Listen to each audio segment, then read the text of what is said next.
ये जो अंतर है वो काफी कंफ्यूजिंग रहता है कि लोकसभा क्या है, राज्यसभा क्या है। तो आज हम बिल्कुल बेसिक शब्दों में, सरल भाषा में आपके लिए वीडियो लेकर आए हैं। तो चलिए टू द पॉइंट हम स्टार्ट करते हैं वीडियो को।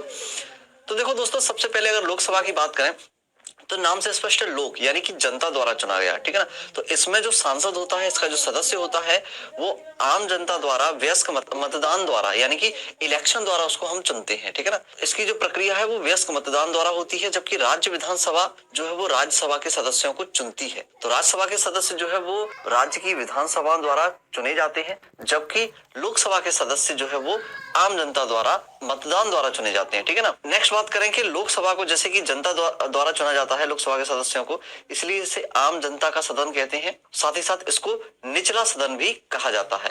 जबकि राज्यसभा के कहते हैं हम ऊपरी सदन या राज्यों की परिषद, क्योंकि राज्य की विधानसभा इनको चुनकर भेज रही है, इसलिए इन्हें राज्यों की परिषद भी कहते हैं।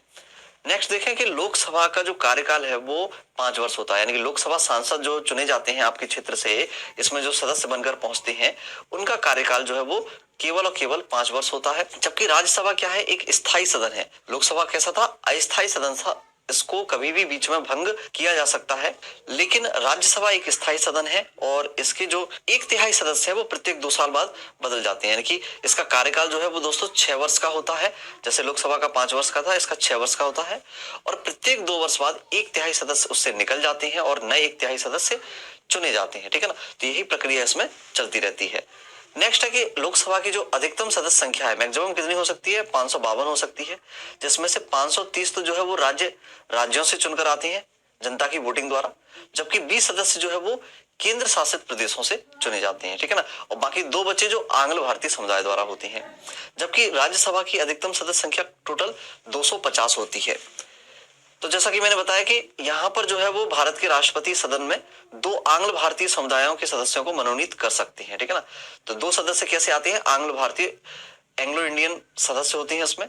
जबकि राज्यसभा में 12 सदस्य वो होते हैं जो किसी कला, शिक्षा, समाज सेवा या खेल में एक विशेष योगदान रखते हैं, उससे संबंधित है, ठीक है ना। तो उनको जो है वो भारत के राष्ट्रपति द्वारा ही चुना जाता है। नेक्स्ट है कि 25 वर्ष की अगर हम बात करें तो 25 वर्ष आयु है यहाँ पर न्यूनतम, ठीक है ना, किसकी, लोकसभा के सदस्य बनने की। तो लोकसभा के सदस्य बनने की या लोकसभा सांसद बनने की जो न्यूनतम आयु सीमा है वो कम से कम 25 वर्ष होनी चाहिए। और राज्यसभा का सदस्य बनने के लिए न्यूनतम आयु जो है वो 30 वर्ष होनी चाहिए। जैसे हमने बताया ना, लोकसभा कैसा है, निम्न सदन है तो आयु कम है, और राज्यसभा एक उच्च सदन है तो आयु अधिक है, ठीक है ना। आप ऐसे भी याद रख सकते हैं।